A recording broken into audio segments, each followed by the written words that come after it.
मैं सोनी शुक्ला आप सभी को प्रणाम करती हूँ और आशा करती हूँ कि आप सभी लोग ठीक होंगे। जैसा कि आप सभी ने देखा, सुना और समझा, जिला कौशाम्बी कांड काफी निंदनीय है और अधिकतर ब्राह्मणों ने सोशल मीडिया के माध्यम से पोस्ट भी डाली है, सहयोग में उतरे। मैं उन सभी ब्राह्मण भाइयों का आभार व्यक्त करती हूँ और ऐसे ही आगे एकता दिखाते रहिए, ये हम सबका सौभाग्य रहेगा। और इस महायुद्ध में आपने बढ़ चढ़कर हिस्सा लिया, उन ब्राह्मण भाइयों को मैं सादर प्रणाम करती हूँ। और माननीय श्रीमान ब्रजेश पाठक जी ने सोशल मीडिया के प्लेटफॉर्म से जो भी वीडियो अपलोड हुई या जो भी लोगों ने शिकायत की या अच्छा किया या गलत किया, मैंने भी इस पे आवाज उठाई और मेरा एक उद्देश्य था कि ये हमारे जनप्रतिनिधियों तक आवाज पहुंचे। और माननीय श्री ब्रजेश पाठक जी ने हमारी बात को संज्ञान में लेते हुए उस पर कार्रवाई की, इसके लिए मैं आपका आभार व्यक्त करती हूं और आपको सादर प्रणाम भी करती हूं। अगर हमारे देश में हमारे पाठक जी जैसे ऐसे नेता अगर वाकई न्यायमूर्ति की तरह बन जाए, अच्छा कार्य करें, जनता की बात समझें, तो शायद हमारा देश एक सोने की चिड़िया फिर से कहलाने लगे। हिंदू राष्ट्र की बात नहीं है, हमारा भारत देश एक है, यहाँ के लोग रहने वाले सब एक हैं, अच्छी बात है। तुष्टीकरण की राजनीति जो लोग करते हैं, मैं उनको अच्छा नहीं समझती हूँ। आज की राजनीति जो है वो तुष्टीकरण पे हो गई है।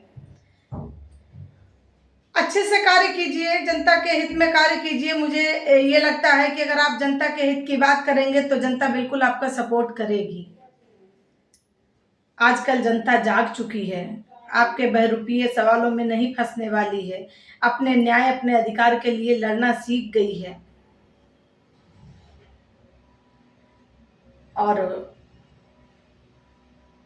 माननीय केशव प्रसाद मौर्य जी का अभी तक कोई बयान नहीं आया, बड़ी दुखद बात है। हमारे भैया अखिलेश जी का अभी तक कहीं कोई बयान नहीं आया। क्या ब्राह्मणों को उनकी जरूरत नहीं है क्या?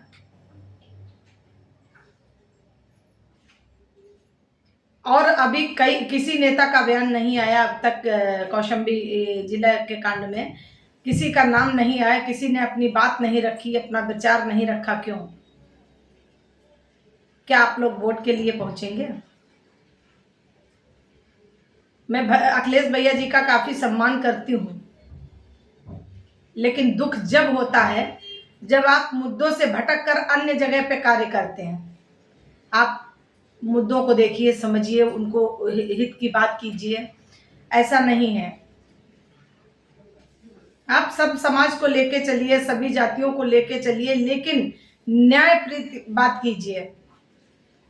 शायद आपको ये सबको पता ही होगा, अगर जिधर ब्राह्मण की अहम भूमिका रहेगी सत्ता में, राजनीति वही सत्ताधारी होंगे जिसके साथ ब्राह्मण शिरोमणि होंगे।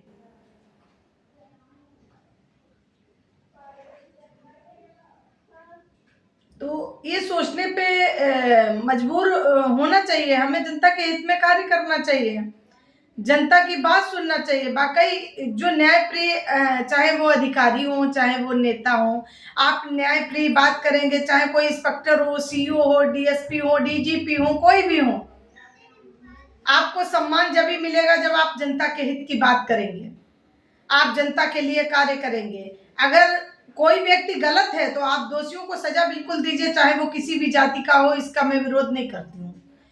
चाहे वो ब्राह्मण हो, चाहे ठाकुर हो, चाहे बनिया हो, चाहे शूद्र हो, चाहे कोई भी हो, चाहे महिला हो, चाहे पुरुष हो। जो गलत है वो गलत है, गलत और सही का निशान करके ही कोई डिसीजन लिया जाए। शायद अगर हमारे इंस्पेक्टर महोदय कौशाम्बी जी के अगर उन्होंने संज्ञान में लिया होता मैटर, हमारे वहाँ के क्षेत्राधिकारी ने अगर संज्ञान में लेके मैटर उसकी तह तक गए होते, तो शायद एक निर्दोष व्यक्ति आज हमारे बीच से नहीं जाता। ये सच्चाई है। शायद हमारे नेताओं ने, किसी ने अगर व्यथा को सुना होगा, किसी एक, हम कह रहे हैं जिला अध्यक्ष की तो बात छोड़िए, अगर एक बूथ अध्यक्ष भी, अगर एक बूथ अध्यक्ष की वो पावर है, अगर वो चाहे अपने जनता, सबसे पहले तो बूथ अध्यक्ष को ही पता लगता है कि हमारा जनता के लोग कौन कितना परेशान है। अगर वो अपने उच्च नेताओं के पास अगर अपनी आवाज को बुलंद करे, पहुंचाए, तो ऐसा नहीं, कोई बहुत बड़ी बात नहीं है कि न्याय ना मिल सके। बाकी तो बस यही चाहती हूँ कि दोषियों को सजा मिले, जो भी दोषी हो, चाहे वो पुलिस विभाग से हो, चाहे वो कोई भी हो, और कार्रवाई की गई, इसके लिए मैं धन्यवाद कहती हूँ आप सभी का।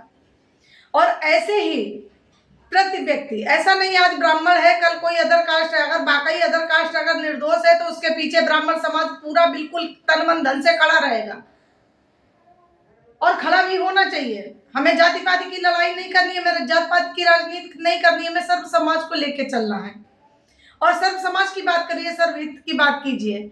और मेरा मानना यह है कि भारत देश एक है तो कानून सभी के लिए बराबर होना चाहिए, चाहे वो किसी भी जाति का हो, चाहे वो गरीब हो, चाहे वो अमीर हो, कानून सभी के लिए बराबर हो, ऐसा कानून पारित होना चाहिए। मेरी बातों से किसी की भावनाओं को ठेस पहुंची है, उसके लिए मैं क्षमा प्रार्थी हूं, और मैं ऐसे सत्य की आवाज अपने जनहित के माध्यम से उठाती रहूंगी। आप सबके बीच सोनी शुक्ला क्रांति, लखनऊ, उत्तर प्रदेश। जय हिंद, जय भारत, भारत माता की जय हो।